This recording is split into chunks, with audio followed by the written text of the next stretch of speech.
میں نے اسے کہا کہ یہ میرا سامان ہے فلاں جگہ پہنچانا ہے، کیا لوگے؟ کہنے لگا 3 دینار مزدوری۔ سودا طے ہو گیا، اس نے سامان اٹھا لیا۔ کہتے ہیں رستے میں ظہر کا وقت ہو گیا۔ کہنے لگا چچا اگر اجازت ہو تو نماز پڑھ لوں۔ 15 سال کا جوان۔ کہتے ہیں میں رکھ کے نا وہاں سامان تو پھٹے پہ بیٹھ گیا، وہ نماز پڑھنے چلا گیا۔ باقی لوگ دیر سے آئے، وہ بچہ جلدی آ گیا۔ میں نے کہا بیٹے آپ جلدی آ گئے؟ کہنے لگے نفل چھوڑ دیے، اب یہی نہ سمجھ لیں کہ کام چور ہے، میں بعد میں پڑھ لوں گا۔ کہتے ہیں وہ دوپہر کا وقت، رمضان بھی نہیں تھا، میں اس بچے کو، نوجوان کو گھر لے گیا اور میں نے اپنی بیوی سے کہا کہ بڑا نیک ہے، نمازی ہے، اور راستے میں یہ بھی ہوا ہے کہ میں نے اسے ایک دفعہ کہا ہے کہ یہ مجھے تھوڑی دیر کے لیے دے دو، گرمی بڑی ہے، تمہیں پسینہ آ رہا ہے، میں اٹھا لیتا ہوں۔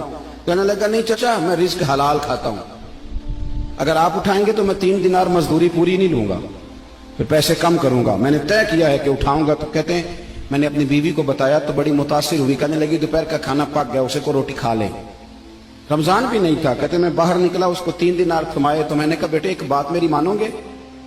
کہنے لگا بتائیے۔ میں نے کہا کھانا پکائے کھا لو۔ کہنے لگا میں معافی چاہتا ہوں، میں نے روزہ رکھا ہوا ہے۔ حضور نے حکم دیا، حکم نبی کریم نے حکم دیا، بخاری مسلم کی حدیث ہے، فرمایا نوجوانوں اگر تمہارے پاس طاقت ہے تو نکاح کر لو ورنہ روزے رکھو۔ حکم دیا، یا نکاح اور یا روزے، یہ سرکار کا حکم ہے۔ بھائی نفلی روزہ نفس کی قوتوں کو کچلتا ہے، انسان میں نورانیت اور روحانیت لاتا ہے۔ کہتے وہ کہنے لگا میں نے روزہ رکھا ہے، میں اور متاثر ہو گیا۔ میں نے کہا آپ کیا کرو گے؟ کہیں اور جانا ہے؟ کہنے لگا نہیں، میں جس دن 3 دینار کما لیتا ہوں پھر میں مزید لالچ نہیں کرتا، باقی وقت یا قرآن مجید پڑھتا رہتا ہوں یا نبی پاک پہ درود شریف پڑھتا رہتا ہوں۔